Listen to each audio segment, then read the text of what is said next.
It's Tuesday, February 19th, and I'm your host, Paula Hersey. On Barnstable Today, we talk with the Chief of Police about school vacation safety, learn more about the Cape Light Compact's energy efficiency plan, and review the rules for open burning with Calm Fire Department. First up, municipal news and notes. At their annual gala ball this past Saturday, the LGBTQ Welcoming Committee of the First Parish Church in Brewster presented Donna Marie Burns, Barnstable Senior Center Services Assistant Director, with the Skip Warren Community Service Award in recognition of her work to intentionally welcome members of the LGBTQ community by developing programs and services to meet their needs. Donna's efforts have helped educate staff, volunteers, and the public about the need to be more inclusive and accessible to LGBTQ older people and ensure that LGBTQ older adults know that they are always welcome at the Barnstable Senior Center. Madeline Noonan, Senior Services Director, says, "I am so proud that the LGBTQ community on Cape Cod has honored Donna with this important award. I am so proud of Donna for this tremendous and well-deserved achievement." It's school vacation week, and Chief Sonneman has some tips to keep the kids safe. Kids are everywhere next week. With me today, they are. Chief. Kids are everywhere. Be Everywhere. careful. Be careful. Be careful. School vacation week.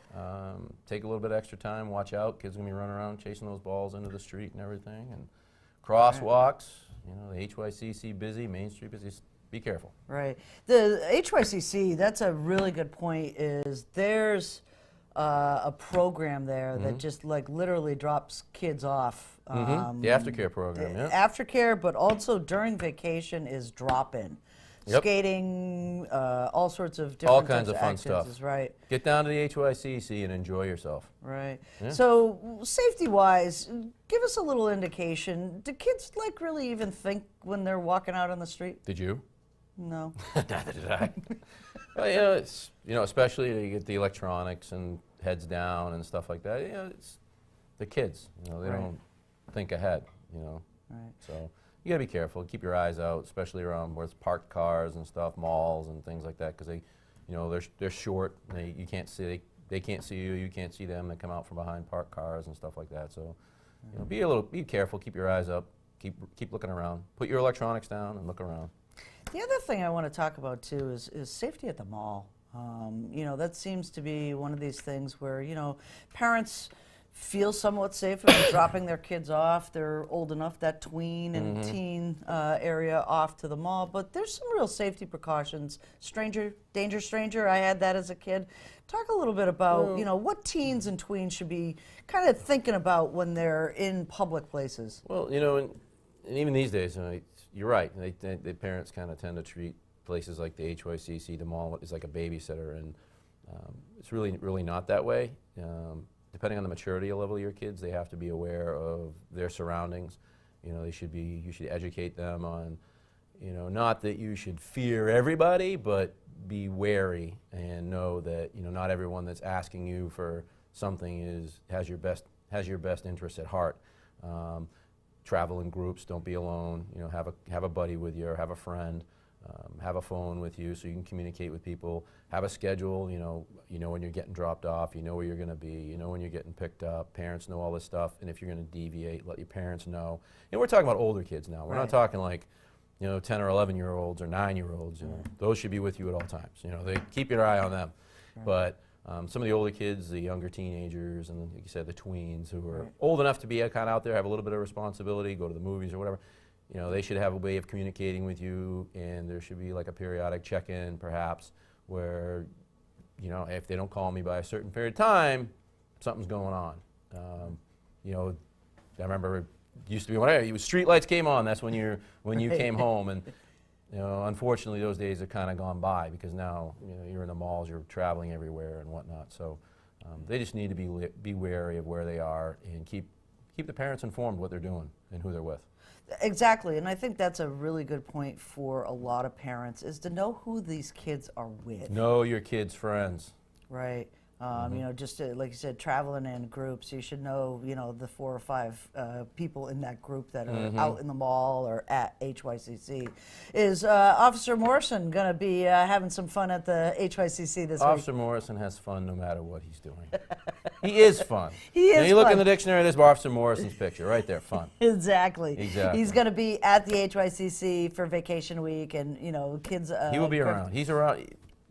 I can't escape him. He's everywhere. He's everywhere. He's everywhere. He's like the mayor. He is the mayor of Cape Cod. He is. I think. He is. Right. He's got the sash to prove it. He's got the sash to prove it. One last thing for safety with kids. A lot of folks talk about, ice safety and things like this. There's no ice at all at this point in time, so kids shouldn't be anywhere near the water. But what about the outdoors piece of this? We know that kids walk Main Street. Is the same rules apply of being with a group of friends, and if it's a nice enough weather out there, they should all be in groups no matter where they are. It should be. I mean, parents know, your kids, you know what they're capable of, you know how mature they are, but they shouldn't be alone. They should really, especially at that age, they should have somebody with them in case something goes wrong. If their phone dies, they have their friend's phone, they can call somebody. If, they get sidetracked or someone should know where they are at all times if you're not with them. So in case something happens, you can get to them or they can get in touch with you. But having a friend with them, a reliable friend, is the easiest thing to do, and my advice. Right. And how about advice on this? I've heard this in an article before. Do you take a picture of your kid before they leave the house? When they're out for the day with their friends? If you ask my wife, she's taking pictures of kids all the time. Right. Me, I don't know. A kid goes missing. What do you need to know? Is that realistic? Are you always going to take a picture of your kids? After a while, things become routine. We trust. We trust that everything's going to be fine. The sun's going to come up tomorrow. Nothing's going to happen, but things do go sideways. So, but I wouldn't say that you have to take a picture as they're walking out the door because you're going to embarrass them and they're not going to want to talk to you for a week. But perhaps have a recent picture. One like maybe a school picture, but something that's a little more realistic. Know what they were wearing. Because quite often when we respond to missing kids, we need to know, hey, what were they wearing? Who were they with? Where were their friends? Where were they supposed to go? When was the last time you talked to them? See, these are the details we're going to be looking for. If if God forbid a kid goes missing or doesn't check in, we're going to be looking to find out where they last were, who they were last with, what they were last wearing, because that's really what it all starts the ball rolling. But then, they have those identikits where you get the fingerprints of the littler kids and all that other stuff. That's fine and dandy, but really an accurate description, knowing who they were with, where they were supposed to be, and if they have a phone, that's key. Having, especially parents, if you have you should have access to their accounts for like Find My iPhone or for other things. So, the police can use that to help find out where people are, or even some of those applications like Find My Friends and all that other stuff. Make your kids put you on there. Don't accept the answer of like, oh, I don't know what to do, but have some sort of like device like that. It helps. Right. And as always, be nice. Be nice. Excellent. Thanks, Chief. You're welcome. The Department of Public Utilities has approved the Cape Light Compact Energy Efficiency Plan. The Compact's administrator, Maggie Downey, joins us in studio to highlight some of the plan enhancements.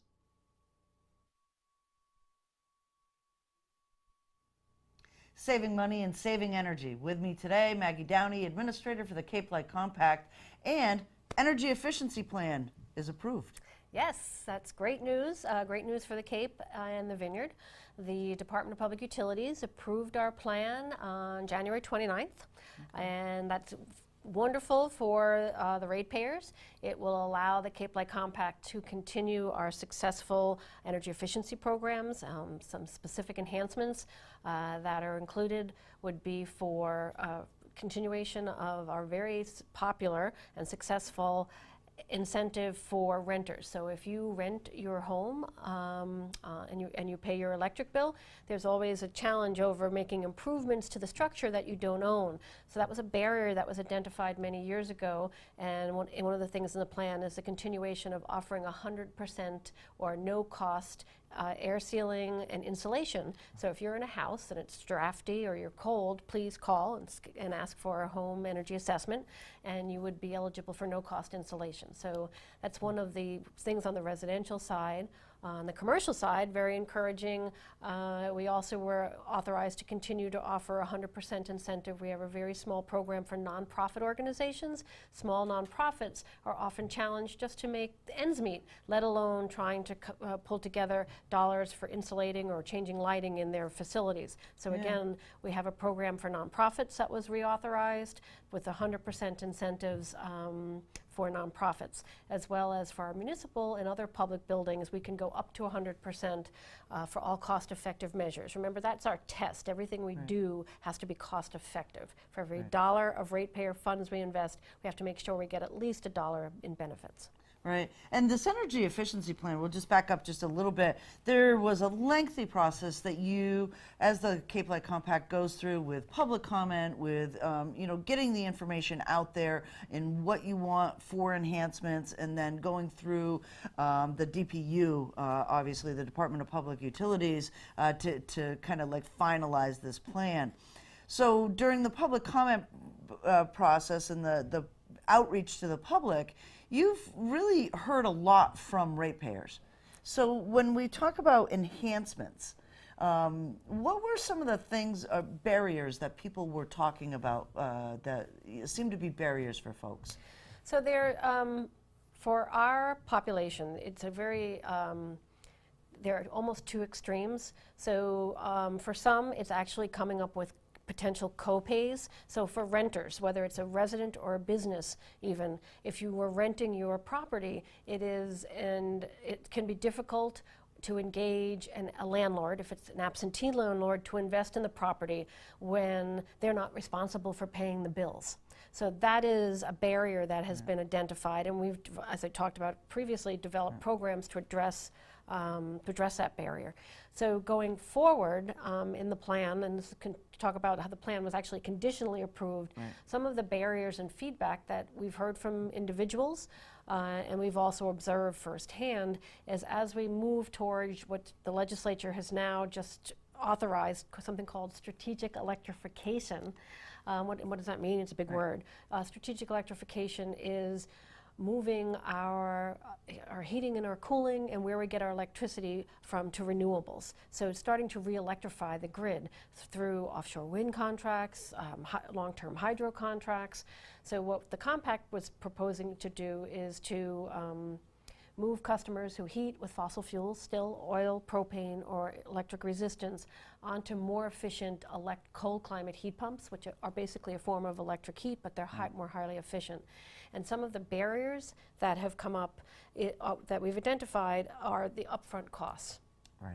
So again, coming up with, if your heating system is working and you have a fully functioning oil or propane system, even though you might want to make it more cleaner and to a cold climate heat pump, it's how do I pay for that? So some of the barriers that we've addressed, for one, for those that can afford to take a loan, we have a heat loan, and the heat loan is a zero interest up to 7-year loan, and capped at $25,000 that can be used to replace a heating system. So again, upfront costs. Long-winded way of saying upfront costs are a barrier for many customers, for many low-income and moderate-income customers coming up with that upfront payment. So there's a heat loan that can address that, and similarly, what we were proposing for the first time, and that it didn't get approved, didn't get denied. We have to come back. We have to come back to the DPU with is solar, PV, and battery storage.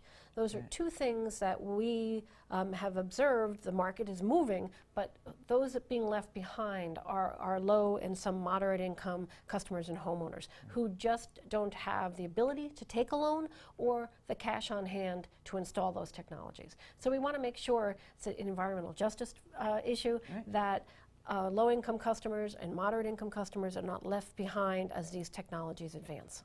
Yeah, and let's talk a little bit about the storage piece. I'm not sure all of our viewers understand what storage is because we think about the grid, but storage really is something that's coming to the forefront, especially in our community where we are, how do I say this, not always the most stablest of electric areas. So a storage capacity for electricity is huge. Yes, and we are on the dawn of the storage industry and the storage market evolving. And I think just like if you go back in time, solar PV 10 years ago was very nascent. You know, it wasn't something that you see everywhere. You saw it occasionally. And this is the same, I think, where we are on the cusp for the storage industry. And what we're talking about are small scale residential batteries that are, so as you electrify the grid, you know, strategic electrification is it's a good concept, it's sound public policy, but it's still electric heat. We still have high electric rates.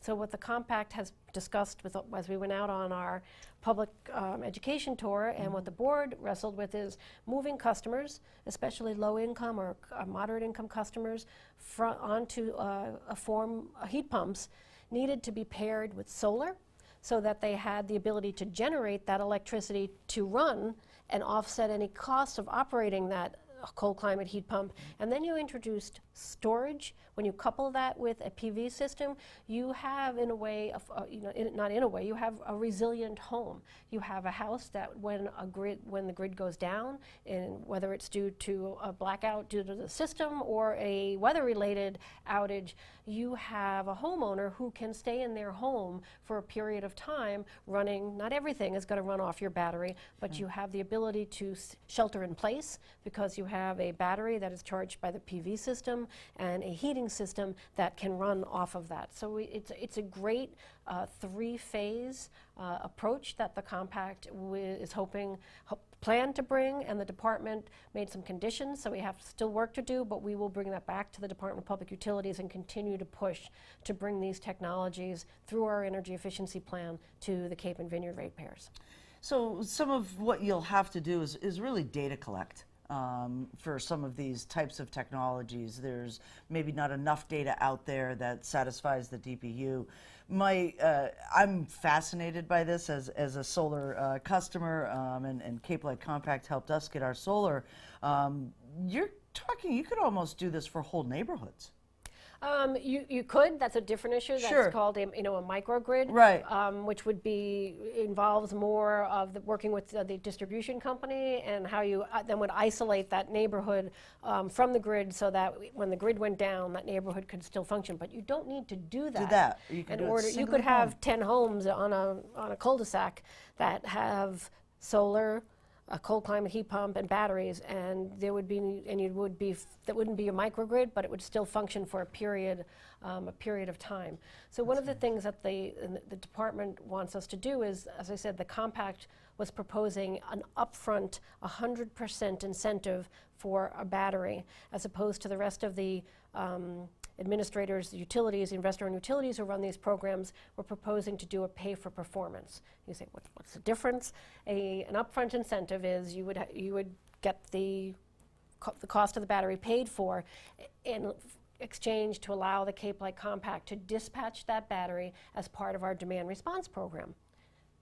And that's the quid pro quo. Right. Elsewhere in the state, what they're proposing is that you, the customer, would pay for your battery, you would have a battery, and you would get paid by the other program administrators when they dispatch. So you still exchange your funds. It's whether you get them up front and you have the cash to bring that battery versus and get paid over time. And again, it goes to the key issue, the fundamental issue that we believe, and this is the data we have to collect, is for low and moderate income customers. They don't have the wherewithal to put down $7,000 to $10,000 for a battery in addition to a PV system to bring this technology all together. So there's a gap there, and we're trying to make sure that that gap is filled. Right. And you'll continue your rebates that are so popular? Yes, we will continue our rebates, and I'm happy to say for those customers, commercial, has that been added as well, but mostly residential, if you have a inefficient, an older refrigerator or a freezer or a second, or I hate to say a third refrigerator or freezer that's been in your house, they're big energy users. And a lot of people had them maybe because they had a lot of company at one time, and now their lives have changed. The compact has just increased the incentive, so from $50 to $75 for taking. We will come, if you call us, we will come and take that inefficient freezer or refrigerator out of your home at no cost. We recycle all of the components, and you get paid $75. You can do up to 2 units, so that's a nice $150 rebate for getting rid of 2 freezers or refrigerators that are in the house, and maybe you have very little in there. So think about, as we look to the future, we're trying to address climate change, be more environmentally conscious. Do I really need all of those refrigerators and freezers? Are they functioning? And if they're really old, and you do need more than one, maybe it's time to upgrade and use that rebate as a down payment, because old freezers and refrigerators use a lot of energy. Wow. That's fantastic. The Cape Light Compact website has all those rebates, all those incentives, so folks can call you for energy assessments. This is obviously in the middle of the winter. Some of the things can't be done, but I have to tell you that the insulation for the attic is probably one of the best things you can do for your home. Yep. Again, 800-797-6699 is our number, and call, get in the queue for an audit, and always when you get the report, we encourage you to implement as much as you can. Excellent. Thanks so much, Maggie. Thank you. Open burning season has started in the town of Barnstable, and Chief Wynn from the Comm Fire Department has some cautions and reminders before you light those brush piles. Burn, baby, burn. That's right, it's open burning season here in the town of Barnstable. With me today, Chief Wynn from Comm Fire Station with some tips and some fire safety. Good morning, Paula. Thank you very much. Thanks for the opportunity to present to Channel 18 again. As Paula stated, it is open burning season here and across the Commonwealth. The open burning season runs from January 15th to May 1st. It's important to note that open burning is allowed with the permission of the Department of Environmental Protection, who determines that the air quality is capable of supporting open burning. The local fire departments are tasked with making sure that the open burning rules are adhered to, but it's important for folks to realize it's ultimately the decision of the Department of Environmental Protection whether or not burning is allowed on each day. The rules for open burning here in the town of Barnstable are consistent with those across the Commonwealth. Burning is allowed from 10 a.m. till 4 p.m. Fires must be attended at all times. I can't stress enough the importance that when you're doing open burning, that you attend that fire, have a method of extinguishment readily available, and keep all open burning at least 75 feet from all structures and dwellings. As we know, as we get later in the spring, we approach the month of April, we have a lot of loose ground cover, leaves, twigs, branches that are very, very dry as we wait for the spring to turn our beautiful Cape Cod green. Those materials are very, very combustible and can spread fire growth very rapidly. So we always require that the fire be attended at all times. Burning hours are 10 to 4, and you have to have it 75 feet from a building and a method of extinguishment readily available to help you should that fire get out of control. Right. And how do residents get their permit? So I know everyone's got to get a permit to do their open burns. Sure. At the Comm Fire District, you can use our website, which is www.commfiredistrict.com, to determine if we're allowing open burning on a particular day. Once that status is obtained, you can then burn. And like any call for service, if someone calls with a concern about open burning, we will always respond, as will the other districts here in the town of Barnstable. One important note that I think folks need to be aware of is the term nuisance. In any open burning situation, whether it's a cooking fire, an open burning fire, it's a fire on the beach, if someone has a concern or an allegation that the smoke has become a nuisance, the fire is extinguished no matter what. That is required by the Department of Environmental Protection to protect everyone's health and safety, especially those with respiratory problems. So despite being a clear day to conduct open burning and you have a safe fire and you are 75 feet from a building with a method of extinguishment and you're attending a fire, if a neighbor or an abutter finds that smoke is creating a nuisance, you have to extinguish your fire. Okay.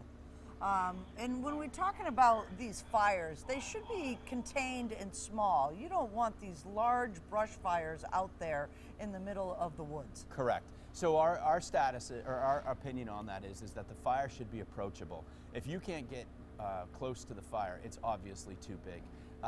Use small amounts of material at a time, burn it incrementally. Don't add any combustible fluids or liquids to the fire to get the fire started. Only use natural kindling to start the fire, and use common sense. It goes a long way when you're doing open burning. For many, open burning is a rite of passage here and a rite of spring on Cape Cod, but there's danger associated. We just want you to conduct yourself safely, be conscientious of your neighbors, and enjoy the day you get to spend outside burning brush. Right. And just for those who are burning brush with children around, this is really one of those things that, as I grew up, you know, keep the kids away from this. Absolutely. With any open fire, really, vigilance is key. You've got to watch little kids. An accident can happen in a second, and having experienced one myself, I can't state strongly enough how important it is to be vigilant, pay attention, have a method of extinguishment available, and take it safe. Excellent. Thank you, you. Chief. You bet. Thank you. Here is a look at things to do, places to go, and people to meet. Not sure what to do with the kids on vacation? Head to the Hyannis Youth and Community Center for open gym, play some basketball, or get some friendly competition on in the game room. If skating is your thing, head downstairs and don't forget that food item for the local pantry. It's Skate for Love Week. Now for a look at upcoming meetings for boards, commissions, and committees.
Comments, suggestions, accolades? Connect with us on Facebook and Instagram. Email us or send us an old-fashioned note by carrier pigeon. Channel 18 works. For you, I'm Paula Hersey. Thank you for watching Barnstable Today.